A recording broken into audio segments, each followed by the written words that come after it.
Inaabangan po ngayon ang paglipat kay dating Negros Oriental 3rd District Representative Arnie Teves sa NBI Detention Facility sa New Bilibid Prison. Kasunod po yan ng pagpapadeport sa kanya kahapon pabalik ng Pilipinas. Giit ng kanyang abogado, in high spirits at naniniwala ang kanyang kliyente na mapapawalang sala sa mga kinakaharap na kaso. Balitang hatid ni James Agustin. Nakasuot ng bulletproof vest, Kevlar helmet at nakaposas. Bantay sarado si dating Congressman Arnulfo Teves Jr. nang dumating sa tanggapan ng National Bureau of Investigation sa Pasay bago maghating gabi. Isinailalim sa medical check-up at booking procedure si Teves. Kinuha ang kanyang fingerprints at kinuhanan din siya ng mugshot para sa mga kasong 10 counts ng murder, 12 counts ng frustrated murder at 4 counts ng attempted murder. Ito'y para sa umunoy pagpatay kay dating Negros Oriental Governor Roel Degamo at siyam na iba pa noong March 4, 2023. Dumating sa tanggapan ng NBI ang legal counsel ni Teves sa si Attorney Ferdinand Topacio.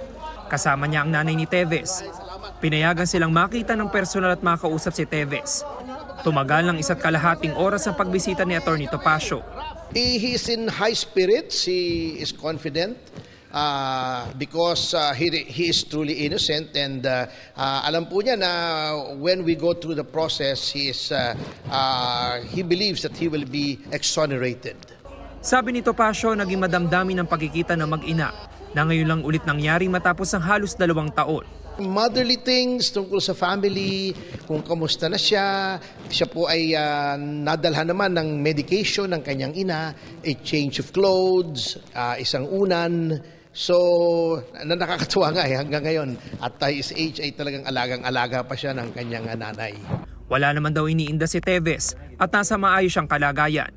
Okay naman po, nabigyan siya ng kaukulang pansin naman ng doktor ng NBI at nandun din po yung kanyang pamangkin na doktor din po na kasama ni Mami Bubot.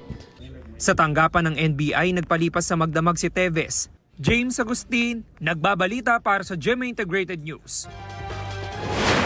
Live nakuha po yan sa press conference ng National Bureau of Investigation matapos ang pagpapadeport ng Timor-Leste kay dating Negros Oriental 3rd District Representative Arnie Teves. Abangan po ang iba pang detalye kaugnay niyan maya-maya lang. Sa ibang balita, nagkaroon po ng minor phreatic eruption ang Bulkang Taal. Nangyari po yan pasado alas 9 kagabi ayon sa PHIVOX. Umabot sa 1,500 ang taas ng naibugang plume ng bulkan. Tumagal po yan ng 4 na minuto. Sa nakalipas na 24 oras, 4 na volcanic tremors ang naitala ng Taal. Nagbuga rin ito ng mahigit 3,000 tonelada ng asupre o sulfur dioxide. Sa kabila po niyan ay nananatili ang Alert Level 1 sa Bulkang Taal.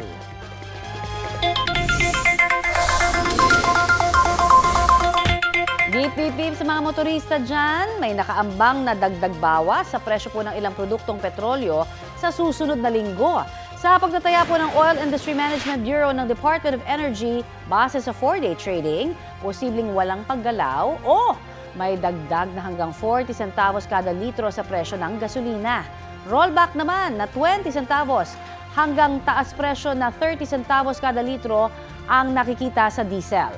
Habang sa kerosene, posibleng walang paggalaw o may bawas presyo na 10 centavos ang kada litro. Ayon sa Department of Energy, isa sa mga nakakaapekto sa taas presyo ang tumitinding tensyon sa oil-producing countries. Nakatulong naman sa pagbaba ng presyo ang pagtamlay ng demand sa ilang bansa sa Asia.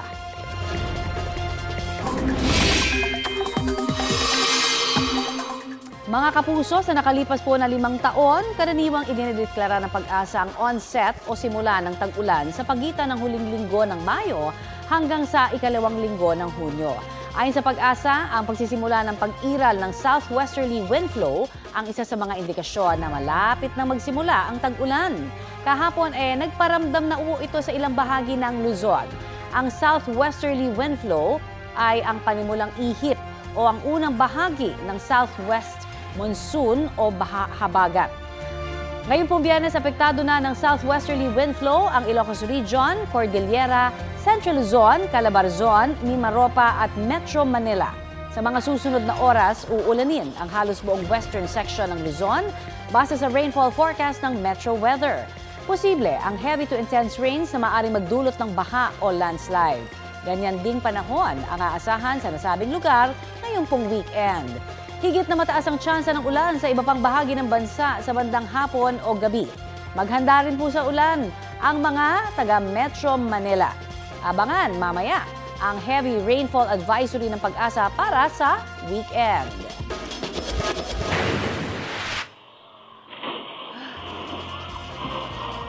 Hulikam ang pagsalpok ng truck na yan sa isang kotse sa barangay Ginakutan sa Labo, Camarines Norte. Umikot ang kotse habang tumagilid naman ang truck. Kwento ng driver ng truck, hindi na niya naiwasan ang kotse na biglang lumabas sa lane. Walang pahayag ang driver ng kotse na dinala sa ospital dahil sa mga sugat. Wala namang tinamong sugat ang driver at pahinante ng truck. Patuloy ang investigasyon sa insidente.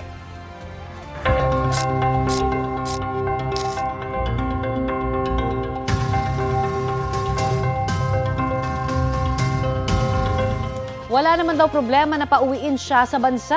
Yan ang sinabi ni dating Congressman Arnie Teves sa mga opisyal ng Pilipinas na sumundo sa kanya sa Timor-Leste. Pero iginiit niya na pwersahan siyang hinuli ng mga otoridad doon.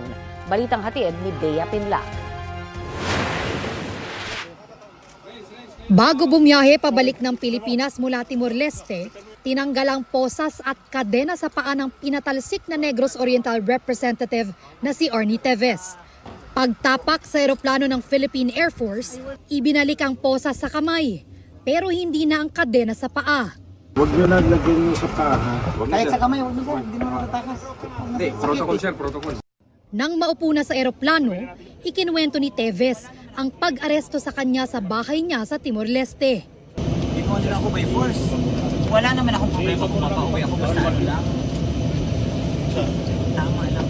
Dito na rin binasahan si Teves ng mga karapatan niya, pati ang patong-patong na kasong haharapin niya sa Pilipinas.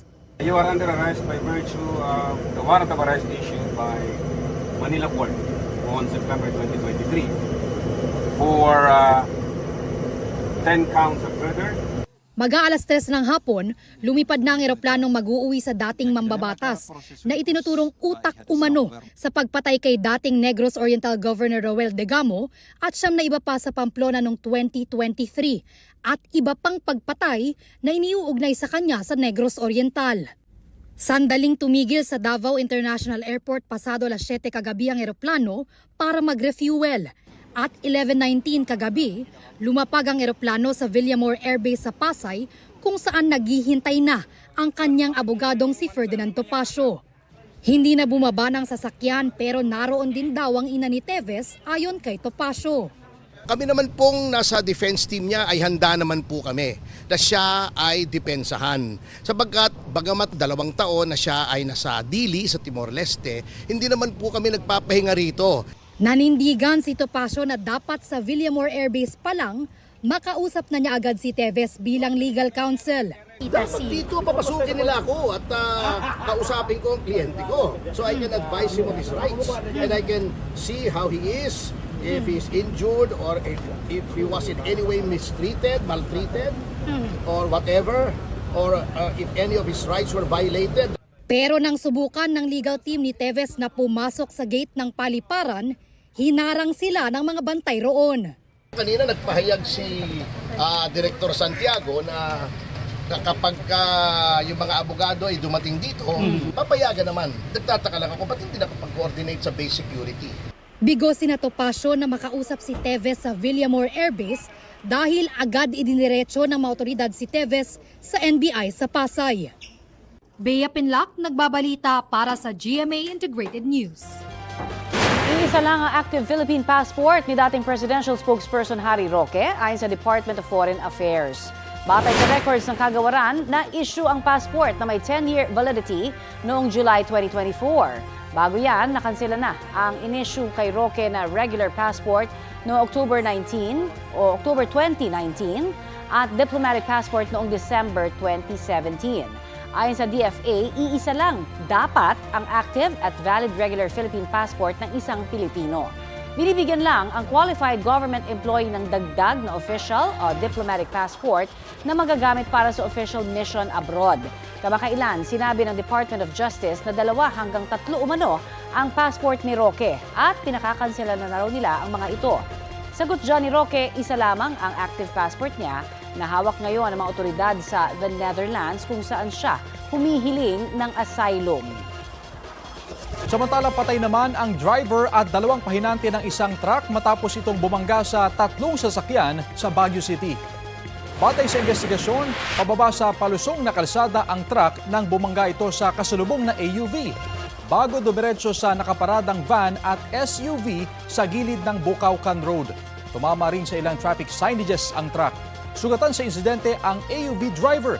Inabot ng ilang oras bago ma-recover ang katawan ng driver ng truck at 2 pahinante matapos silang matrap sa loob ng truck. Patuloy pa itong iniimbestigahan.